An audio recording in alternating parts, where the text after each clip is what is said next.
Hi, mwaswera bwanji madzulo ano. Watu kuno nthawi ndi madzulo. Ine Nesta the Black Teacher ndabwera ndi ma updates. Ma updates ankhani zingapo zomwe tidakamba mbuyomo. Ine ndimafuna kuti ngati mtola nkhani mukabweretsa nkhani isamangothera pomwepo. Kumabweranso ndi update.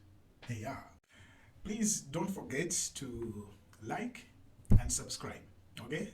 Somebody was asking me, kuti subscribe yamapangira bati? Ndimati yayi. Ngati uli pa YouTube, subscription ndiye kuti ili pansipa.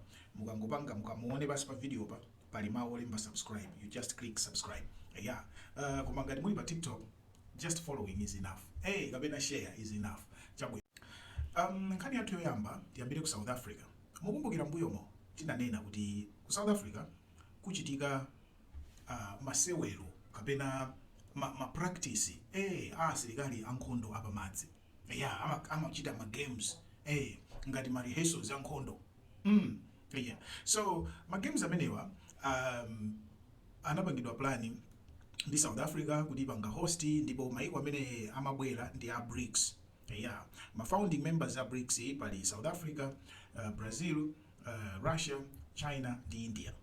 Koma maiko amene adavomera kuti akubwera nawo ku ma games amenewa ndi South Africa, monga ma host, China komanso Russia.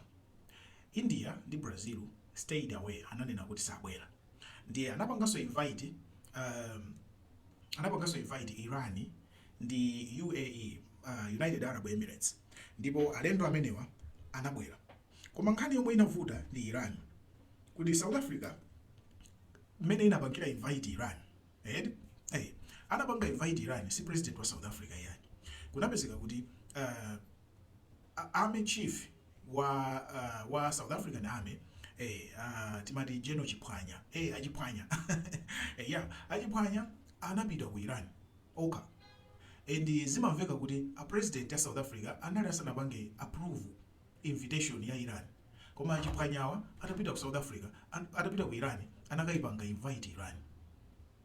Okay? Ndipo zimene zizitamveka ma iko aku West amene ndi abale a South Africa anawazuzula president of South Africa kuti ampange discipline army chief wawo, and amayembekeza kuti president wa South Africa Ramaphosa apanga fire army chief chifukwa president ndi commander in chief.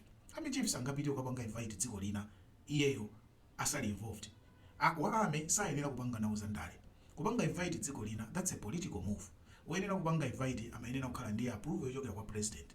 Koma chifukwa achiphwanya anapanga okha, anthu amayembekeza kuti Ramaphosa alusa ampanga fire for this gross violation ya protocol. Komano Ramaphosa sanapange kana kalikonse. Okay? Ndiye people are saying okay, tuona kuti zitha bwanji. Ndiye kwapezeka kuti Iran inabweradi ndi mashipi yake anafika ku Simon Bay ku South Africa, ku Cape Town kumeneko ku base ya military ya South African Naval. Anafika kumeneko kucha.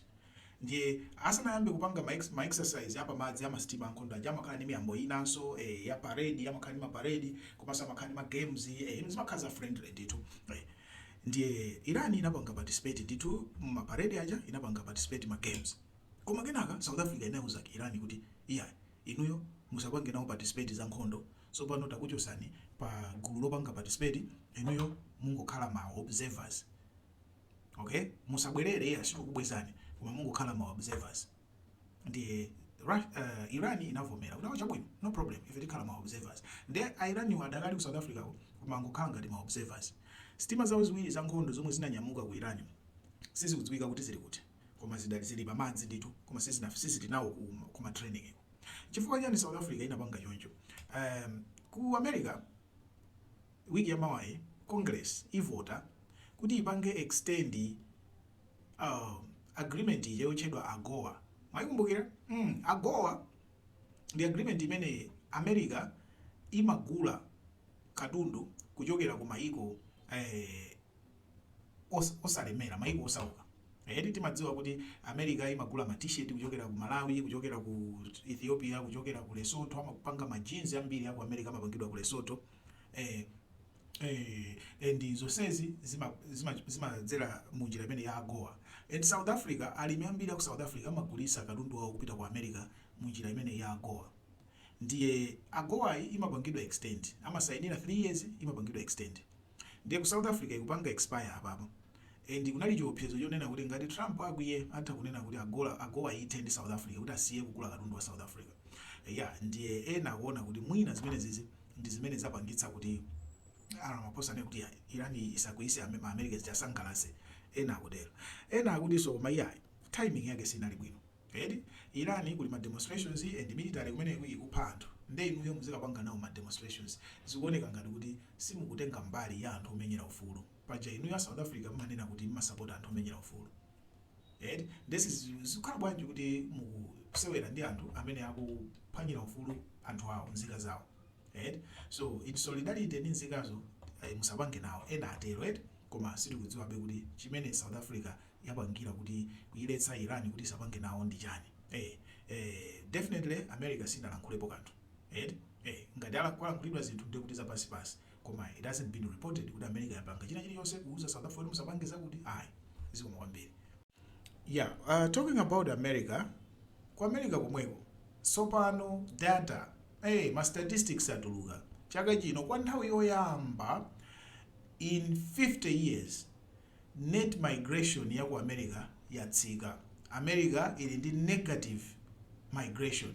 Kutanthauza kuti chani? Kutanthauza kuti anthu olowa mu America achepa kuposa anthu otuluka mu America. For the first time in 50 years. Muziwe kuti Trump ndi zake zogwira anthu za ISIS zija zachema. For the first time 50 years zinachitike America anthu otuluka achuluka kuposa anthu olowa for the first time.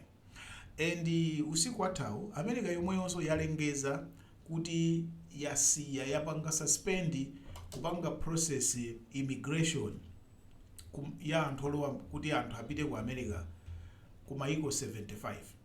Malawi musafuse mulipo. Mulipo.